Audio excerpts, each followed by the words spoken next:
My mom, Patricia, right over there, hi Mom, she was in the middle of this pack, and they were on a farm that produced almost nothing. It was the Dust Bowl Depression. To call them poor would be an understatement, right, Mom? They were definitely, they were living in poverty, but if you hear my mom talk about it, you wouldn't know it, because they had a very rich life together in their tiny house. They sang songs, they recited poetry, they told stories, played jacks, and what they didn't realize was they were doing everything that it takes to set kids' brains up to learn. This is early childhood education. My mom went to school a couple of miles away, and I'm sure she was adorable in her dresses made from repurposed flour sacks and all scrubbed clean, and she got lit up about learning. My mom was the only one to graduate from college in her family. She put herself through working in the cafeteria, and she's gone on to lead a pretty incredible life and landed here in West Virginia, happily for all of us.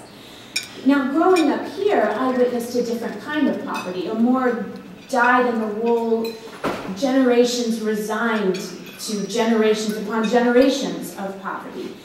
And as I grew up, I noticed this gap between my mother's hopeful, forward-looking childhood and what I saw in a town or two away from me. And this gap is what led me to Mark Shriver and to Save the Children. Children in this country start kindergarten when they are 5 or 6 years old. I know I have a 6-and-a-half-year-old. I just went through it. I'll do it again in a couple years with my 3-year-old. And my kids may not understand this, but I know you do. My kids and your kids have already won. Because children growing up in our homes have heard 30 million more words spoken to them by the time they're 4 years old. By the time they're 4 years old, they are a year and a half further along developmentally than kids who are growing up in poverty.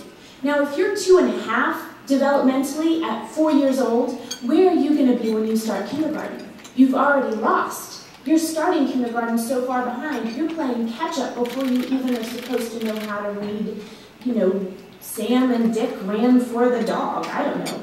So it's just completely and totally unfair. 90% of a child's brain growth, 90% of your brain growth occurred before you were 5 years old. We all love our kids. Everyone loves their kids. We all want to do a good job. It doesn't take money to do a good job, but it does take someone to show you what to do. Very few people just know what to do with a baby when they're handed one. I didn't. I just had my third 5 months ago, and I look at this little dude and I think, well, finally I know what I'm supposed to do with you. And, you know, too bad for your sisters. I had an excellent mother to model after. I have great girlfriends who live nearby that I, you know, go for walks with and say, what do you do? How is this? And I imitate them every day. But I can see being broke beyond broke. I can see being alone and young and a little bit ashamed and scared and not knowing that I should chat to my baby or read to my baby. I absolutely get it. But if you don't, your child is falling behind every day. And this is where Save the Children gets me so fired up.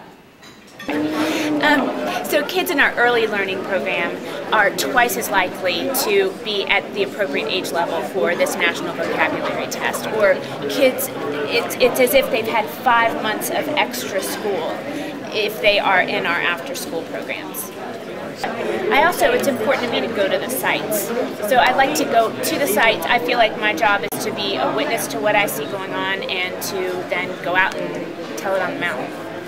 What's kind of just like a broad thing you can tell people about this? I can tell people that kids are hungry to learn, that kids don't have a fair shake, that moms don't have a fair shake, who if you're living alone and in poverty and you're young and afraid, it's not a great environment to raise a kid in. But it can be if you are just given a little support. That's what moms give each other. In my community, I have all these mom friends. I see them. They say, oh, you're doing great. You're just having a rough day. Or my baby did the same thing. Or try this or try that. If you're by yourself and you don't have that, there's nothing more isolating in the world than being a new mother. So if you just have someone see what you're doing and say, yes, that's it. Keep doing that. You see how she looked at you and responded to you? Do that again. She wants you to sing to her. She wants you to talk to her and just tell her what you're looking at in the grocery store. That's it. That's all there is to it. It's crazy that, you know, that is missing in our lives, but we don't live in communities and we don't live next door to our moms anymore, and we do need this for young mothers. Specifically in the country? There is poverty all over this country. There's poverty right next door to incredible wealth. California has, parts of it look like a developing country. So do I see it more? No, I don't. Is it hard to convince some parents that they can do this and that their kids can do it? Sometimes, but that's everywhere. Kids in West Virginia are just as smart, just as beautiful, and so are their parents. And they have every right to this help. Is there anything else you'd like to add? No, I'm just so happy to be home. I love that. Thank you.